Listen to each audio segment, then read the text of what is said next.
Who Was Mother Teresa? By Jim Gigliotti. Read by David Chung. Chapter 1. Childhood.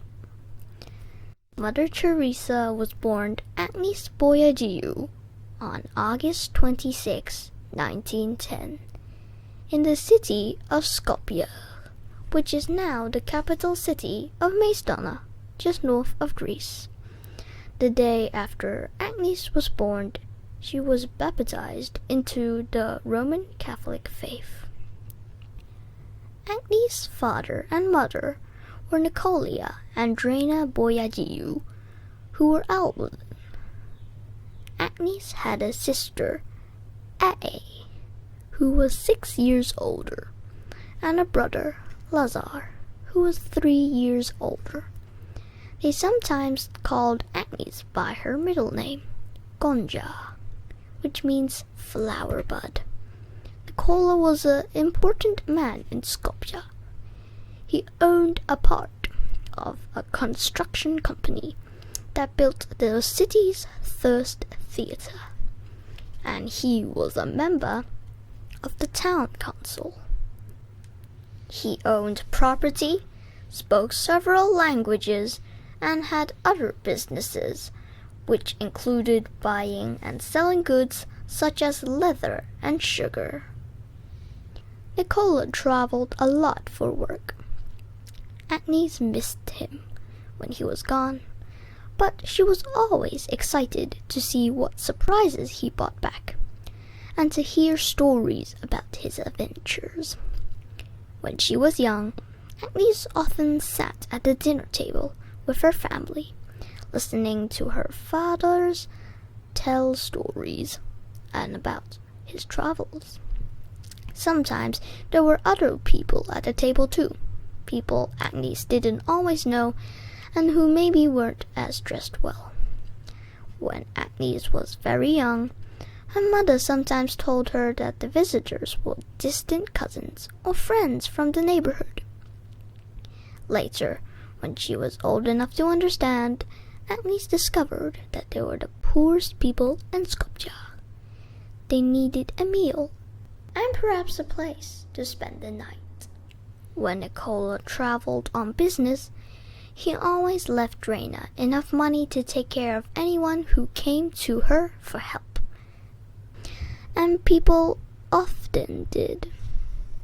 When Drena wasn't cooking or cleaning for her own family, she did it for needy people in town.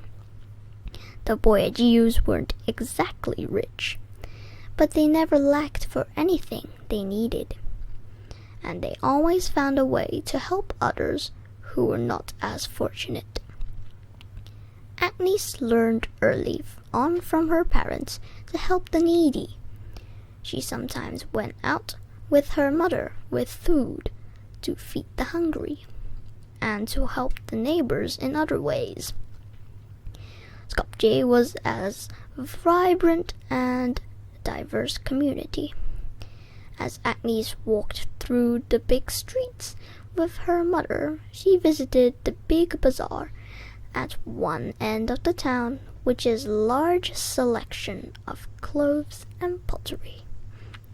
She met rich and poor people. She met many people from many different backgrounds. As a Catholic, Agnes was a Christian, but Skopje was home to Jews and Muslims too. She learned to respect different religions and to recognize that all people are children of God.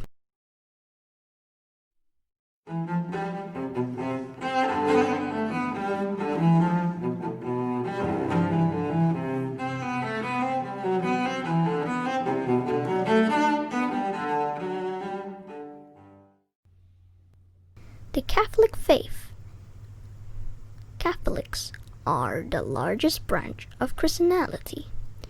Christians believe that Jesus Christ, who lived 2,000 years ago, is the Son of God. They believe that Jesus died to make up for the sins of all humans, and that he rose from the dead. A Christian's sacred scripture is the Bible.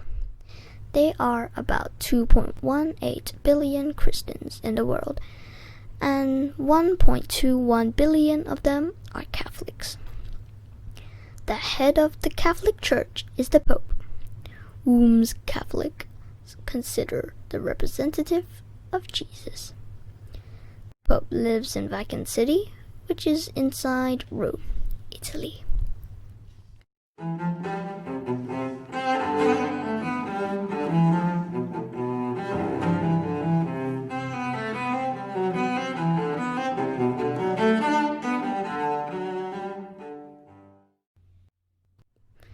The house which Agnes grew up on was on the same street as the Church of the Sacred Heart. There the Boyajius attended Mass, the church service celebrated by the Catholics. Religion was an important part of Agnes' childhood. Agnes and Age sang in the church choir. The family prayed together every night. Agnes first attended school in Sacred Heart and later went on to different public schools. Although girls were not always sent to school at that time, Agnes took her studies seriously. She learned the Serbo-Croatan language, which was spoken in that area of the world, in addition to Albadan, which her family spoke at home. Agnes suffered from both malaria and whooping cough since a youngster. But on the rare occasions that she talked about her childhood, she remembered it fondly. "Mine was a happy family," she said.